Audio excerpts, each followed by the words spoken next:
Good afternoon, everyone. We are from Group 6. We will present our material about pest control in orchid and chrysanthemum plant. But before we start, let me introduce my group. Okay, there. The first is Farel Eda Pradipta with student number 134-190-111 and Hanifah Salsabila with student number 134-190-114 and Lutfina Daresta with student number 134-190-132.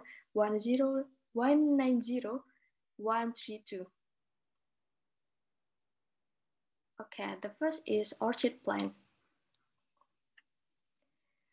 Orchid is an ornamental plant that has a very high selling value.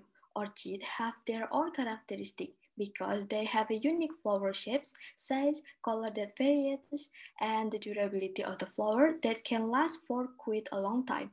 Orchid plants have shallow fibrous root morphology, segmented stem, and orchid leaves are oval in shapes and can be thinned for water storage.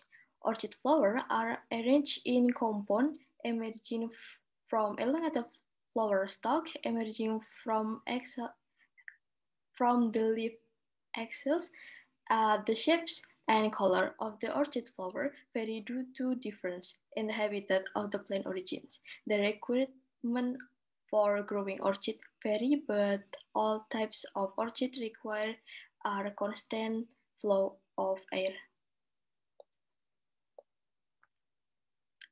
About the classification of orchid is as follows. Kingdom Plantae, divisi Magnoliophyta, subdivisi Liliopsida, ordo Asparagales, family Orchidaceae, subfamily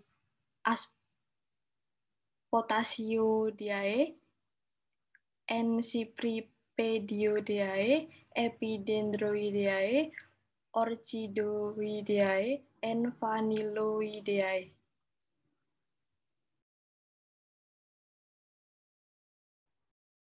Then is orchid pest.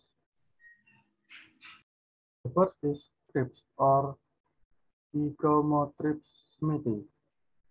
The 1 until 2 mm insect that attacks orchid is Ectomothrips smithi. This pest lives attached to the young leaves and flower pistils. Thrips bite and suck the fluid from the leaf cells so that silver spots appear which gradually turn brown. The symptom is the emergence of silvery gray spots on the leaves can also attack the flowers, which can cause the flowers to not bloom properly, eventually falling.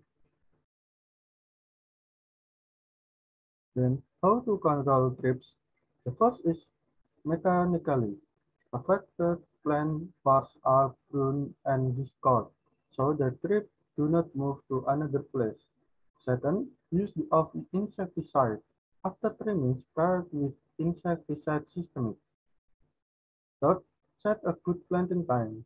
And the last one is set a trap in the form of a sheet of yellow paper containing adhesive. The second is mite or specifically is Pseudoleptus vandergoodii. Mites are one of the important pests in cut flower cultivation in protected house. The body size is less than 1 mm and is reddish in the color.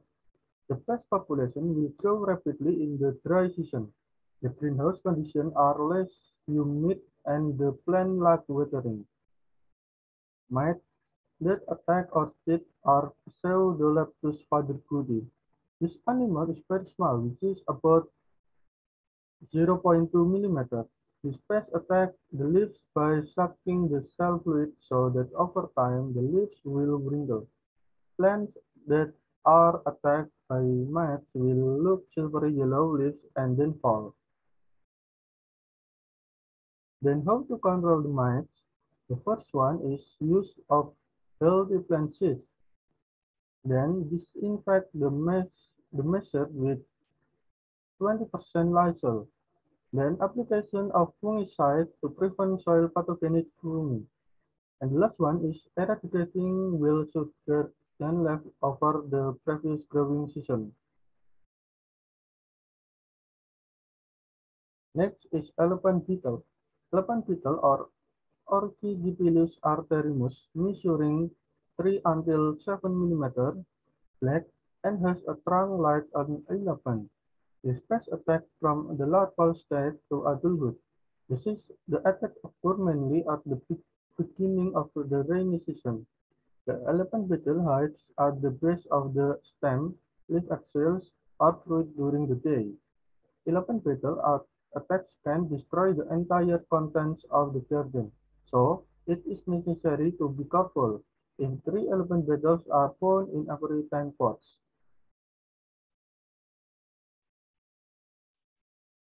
Then, how to control elephant beetle? Pest control can be done manually by killing the beetles and pruning and burning the affected stems. Clean pots and garden of elephant beetles to cocoons and eggs. Chemical control can be done by spraying considered pesticide for 7 until 10 days. For preventive measures, you can use contact insecticide with active organic phosphate or pyrethroid ingredient periodically and simultaneously.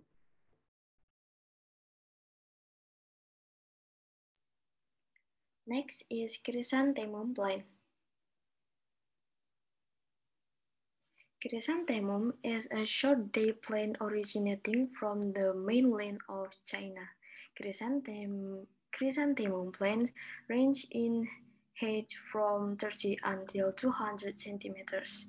The life cycle is between 100 until 140 days for each planting period.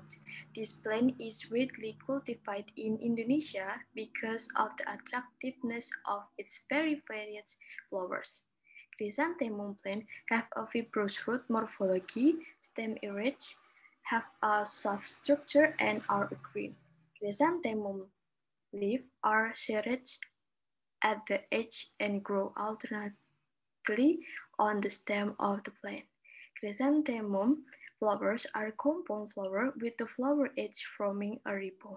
Chrysanthemum plants grow well at an altitude between 700 until 100 mdpl with temperatures ranging from 20 until 26 degrees Celsius and air humidity is 70 until 80%. The classification of chrysanthemum or chrysanthemum morifolium according to Gytrosepomo is as follows: Kingdom Pantai, Division Spermatophyta, Subdivision Angiosperm, Ordo Compositae, Family Asteraceae, Genus Chrysanthemum, Species Chrysanthemum sp.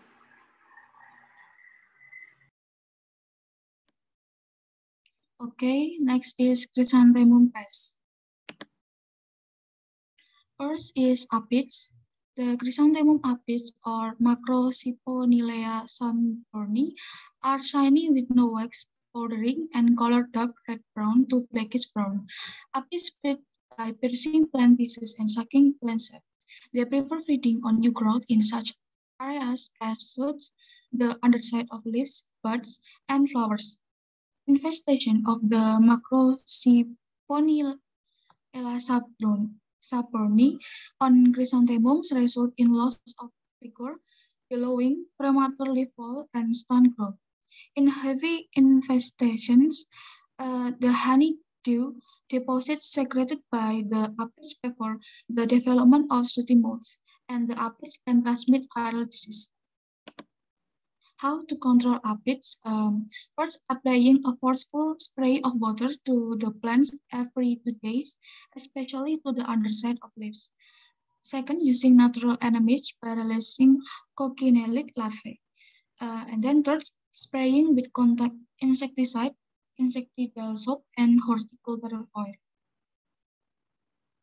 Second is to spot spider mites.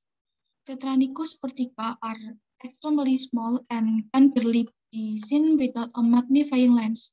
They have piercing mouthparts with which they puncture plant tissues and suck plant sap. With a light infestation, leaves develop stipules like tiny yellow spots and appear dusty. Early damage is often overlooked until the damage is more severe. Spider mites will be initially in the lower surface of leaves. With heavier infestation, symptoms include disordered leaves and whiter and then discolored blooms. In addition, fine webbing can be seen on flower buds, between stems, and on the underside of leaves. How to control those spider mites? Destroying severely infested plants on portion of plants. Second, spraying plants partially with water. Repeat as needed, but at least 3 times. Using predatory mites of the family Phytoseidae, and then insectical soap if start early in the infestation and is effective at controlling spider mites. Stronger miticides are taufovlunate and bifenthrin. Next is leaf miner. Chromatomia syngenesiae is the larva or immature form of small dark-colored flies. The adult female lays egg on the undersurface of leaves. The larvae hatch and penetrate the surface to enter the leaf and live between the upper and lower surface of the leaves. As they move through the leaf heading, they create winding trails that are pale green to brown in color. Dots of black wasp products are visible in some of the trails. Separately, infested leaf may dry up and droop downward along the stems. How to control leaf miner? First, burn off and destroy infested leaves. Second, using predators such as birds, because some birds may be able to recognize the presence of area and feed on them. Third, we can using parasitoid like Daphnusa areolaris. This is a parasitoid of leaf miner. And then if damage is severe, spray with a polysystemic insecticide such as Acepate or Spinosad. Okay, so this is the end of our presentation today. Thank you for your attention and wassalamualaikum warahmatullahi wabarakatuh.